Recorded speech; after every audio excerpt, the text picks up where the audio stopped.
Здравейте, компютърни генийчета и безподобни геймери! Кой съм аз? Аз съм вашия Васко. Започва Stay Updated, предаването, разкриващо обширна гледка към двора на технологиките. Гайките тук не стоят на особена почит, но и те понякога влизат в употреба. Ако нещо не ви е много ясно, скоро ще ви осветлим, защото започваме.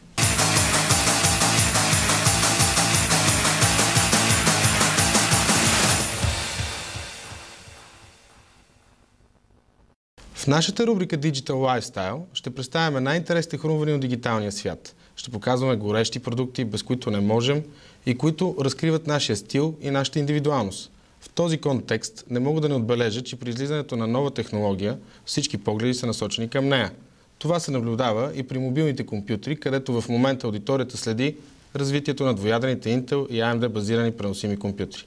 Аз по принцип харесвам новите продукти и със желание подхождам към разглеждането им, но те не винаги успяват да привлекат вниманието ми. Asus EEE-PC обаче постигна точно обратното. Не само, че привлече цялото ми внимание, а и поисках да го притежавам на всяка цена. Но какво представлява EEE-PC и какво е това странно име?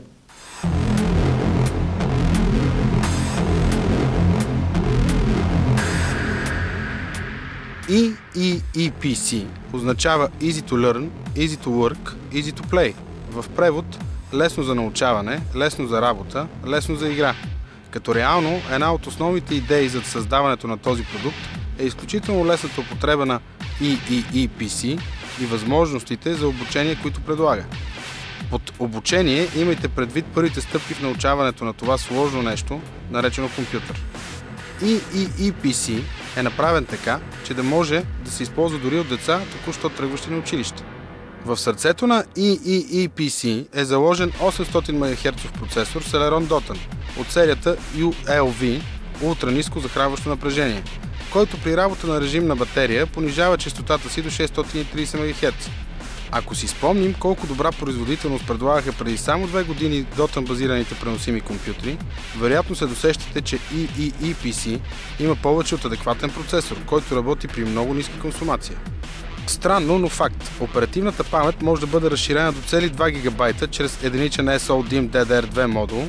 Стандартно EEE-PC притежава един 512 МБ. Използват се съвсем нормални памети за мобилни системи и ако погледнем цените на SODIMM DDR2 в момента, постигането на поне 1 ГБ няма да бъде трудно начинание. Въпреки това, мога да кажа, че машинката работи много прилично, дори и с 512 МБ RAM.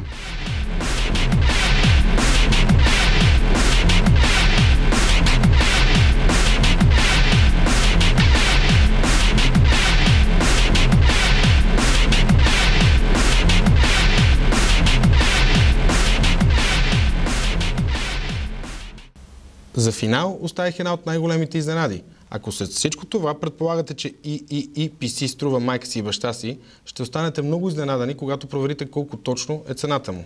Благодарение на нея и на цялата си функционалност, тази малка машинка прави много сериозна революция.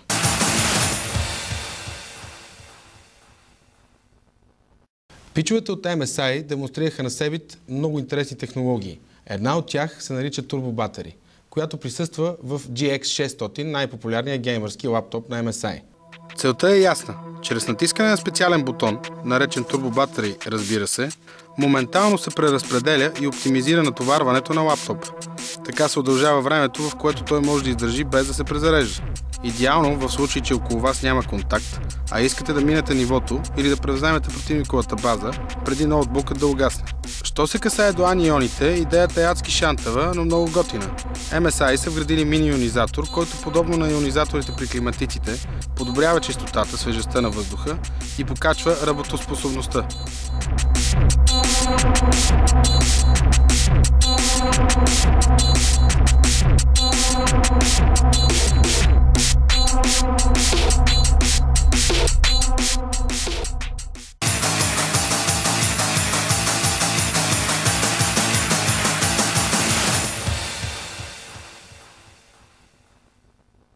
Познаваш програмите до съвършенство, мислиш ли? Аз ще ти покажа познатите програми и железарии от друг ъгъл. Компютърът стана по-бъбрив и от жената. Разпръсква информация за своя собственик напред и навред, без свян и без цензура. Разсъблича душите ни пред аудитория в хиляди пъти по-многобройна от тази на фолк турнетата. но нима искаш твоите съкровенни тайни и мисли да лъсват пред непознати хора? В реалния живот запазването на тайните е до някъде свързано с мълчанието на трети лица. Но в глобалната мрежа всичко зависи единствено от нас и нашите действия. Нали не искаш омразни за теб личности да са наясно с сексуалните ти влечения към същия пол? Или пък 4 монголци да ти звъннат на вратата с предложение да закупят цялата ти колекция от еднооки кукли? Ако си човек, който държи да остане персона нон грата за останалите потребители в интернет, тези съвети ще бъдат ценни за теб. Първо, не включвайте в търсенето информация, която да идентифицира личността ви. Второ, не използвайте търсачката на вашия доставчик на интернет. Трето, не се регистрирайте в търсачка или свързани с нея програми. Четвърто, блокирайте бисквитките, кукис от вашата търсачка.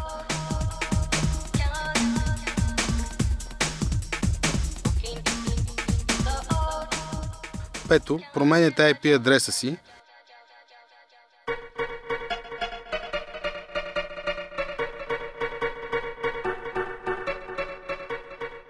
Шесто, използвайте web прокси или софтуер за анонимност.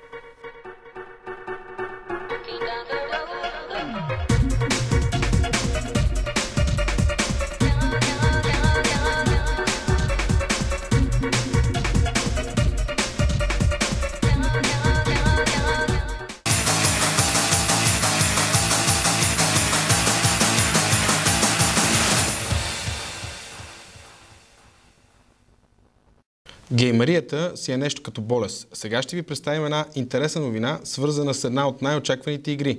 Игра, която може да стане част от дисциплините в електронния спорт. Изтъркаляха се 10 години като Дини от създаването на една от най-великите стратегии в реално време.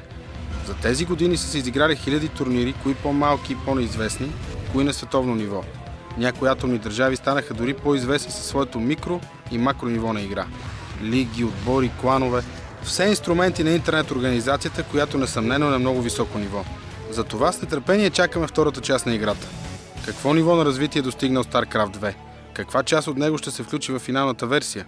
От информациите, пускани периодично от разработчиците, все още не можем да кажем точната дата на излизане.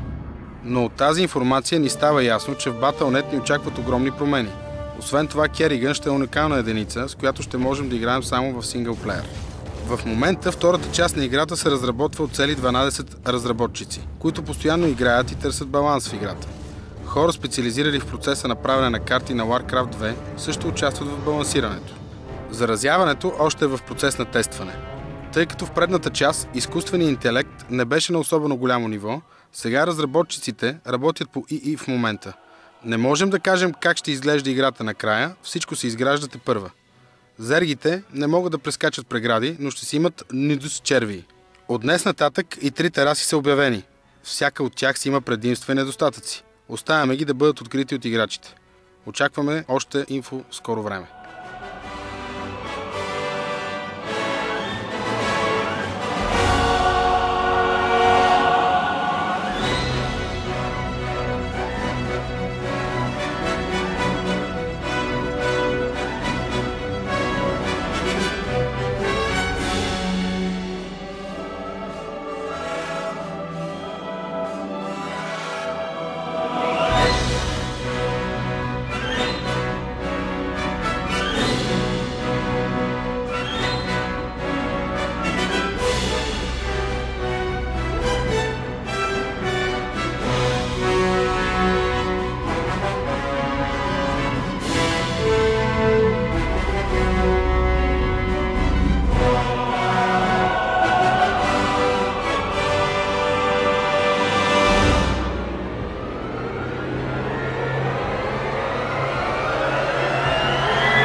We thrived.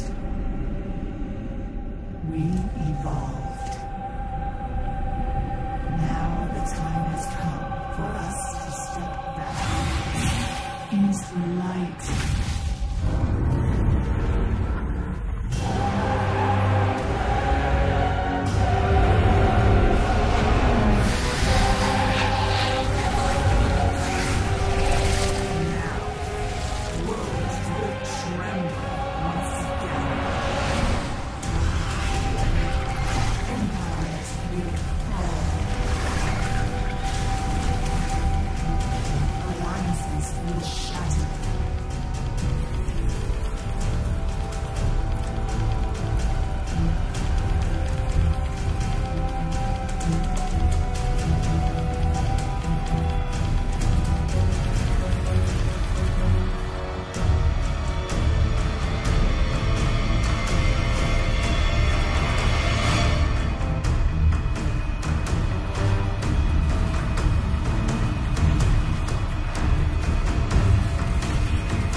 more.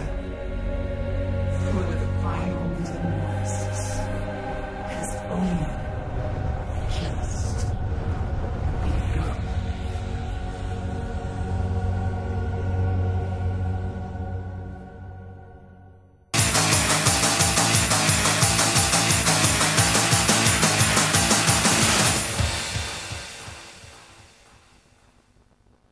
Когато става дума за нововъведения, обикновено първо ни впечатляват функциите. Какво може да направи тази джаджа, с какво ще ми е полезна. В нашата рубрика ще дадем отговори точно на тези въпроси.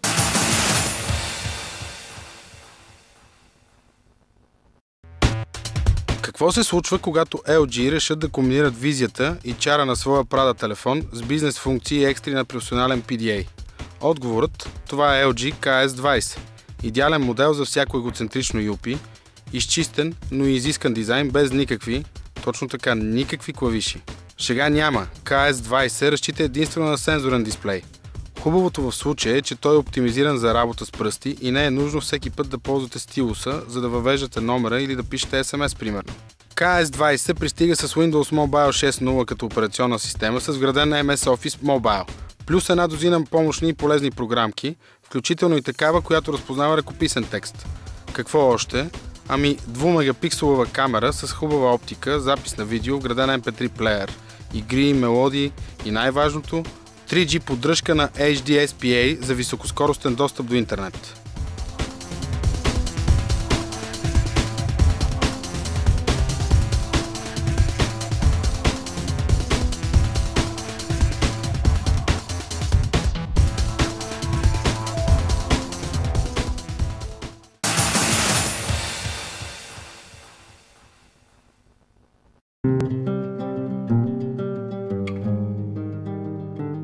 Всички сте чували за Sony Bravia, нали? Концернът пусна нова серия от популярната марка Bravia, обозначени като W4000, включваща модели с 32, 40, 46 и 52 инча. Те поддържат максимално достъпната на този етап резолюция, знаете, Full HD 1080 пиксела, максимален зрителен ъгъл, както и вграден тунер за цифрова телевизия. Ние в България нямаме цифрова телевизия все още, макар че от СЕМ все обещава, че това ще стане до края на 2008 година. Но пък може да се възползвате от други предимства на W4000, като например USB порт за разглеждане на снимки, VGA изход за свързване с компютър, представете ли си 52-инчов LCD монитор, както и разбира се специалните технологии на Sony за оптимизиране на изображението, като Bravia Engine, VP Bravia, Sync и XMB.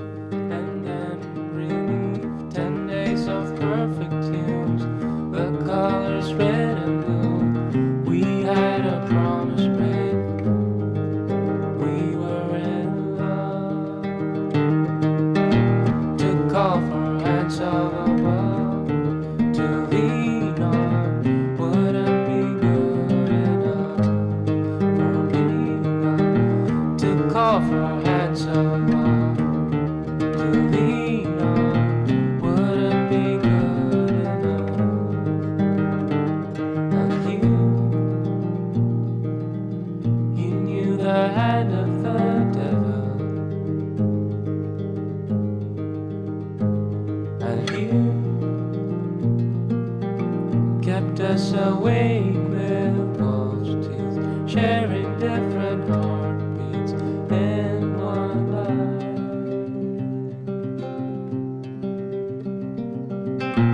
To call for hands of above, to lean on, would it be good enough for me now? To call for hands of above.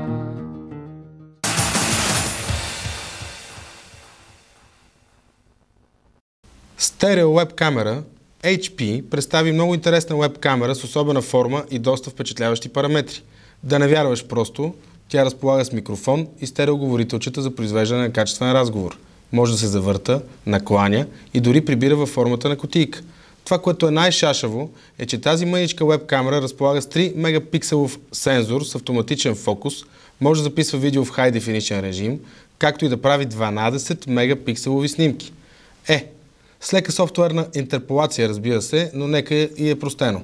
Това, което е най-шашаво, е, че тази мъничка веб-камерка разполага с 3 мегапикселов сензор с автоматичен фокус, може да записва видео в High Definition режим, както и да прави 12 мегапикселови снимки. С лека софтуерна интерполация, разбира се, но нека да е простено. Камерата е много забавна, притежава някои доста щури ефекти по време на разговор, съвместима е с всички популярни програми и пристига с много полезни програмки за видеозапис и монтаж.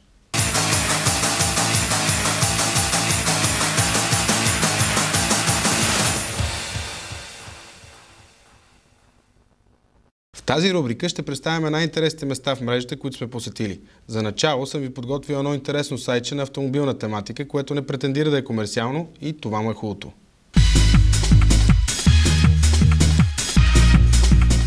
Веднага ни прави впечатление интуитивния интерфейс на сайта. Всичко в него е подредено максимално удобно за посетителя.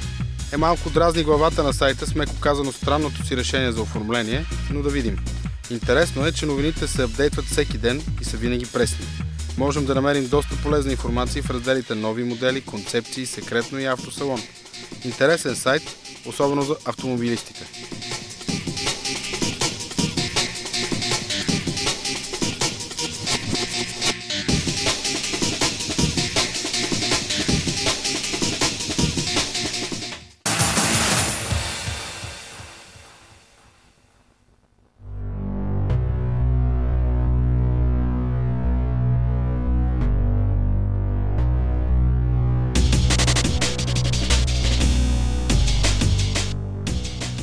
Ежедневно се сблъскваме с най-различни компютърни термини. Мнозинството от тях ни изглеждат ясни и разбираеми, но опитаме ли се да ги обясним, затъваме в многословие и жестикулиране, което в крайна сметка не ни помага да станем по-ясни. Ако ви е необходимо или просто искате да знаете кой термин какво означава, посетете този сайт. Тук ще намерите и изчерпателен речник на компютърните термини. Без съмнение, от полза ще ви бъде и да знаете и английски език.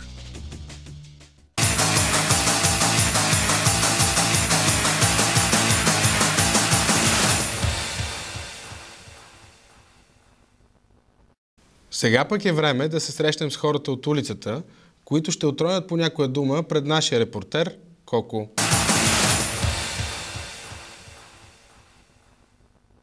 Здравейте, аз съм Коко. Това е дебютът на Stay Updated, а моят дебют дали ще е успешен, ще разберем след малко.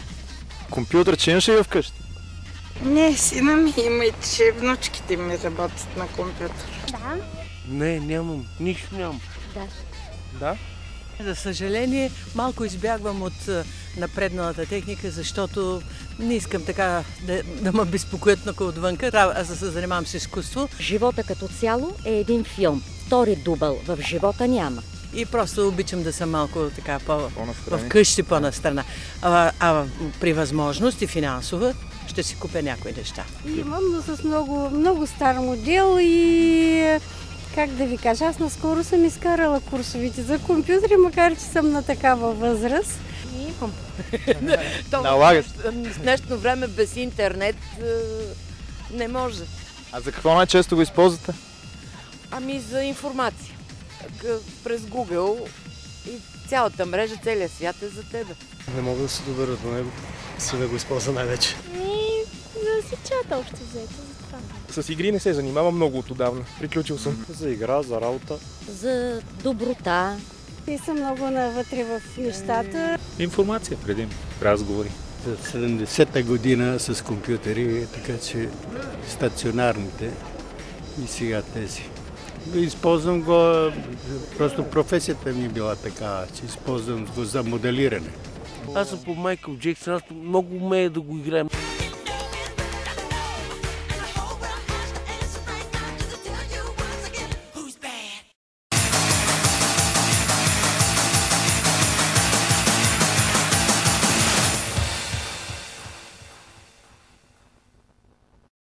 Едно предаване за новите технологии като нашето има пресечни точки с всички останали предавания.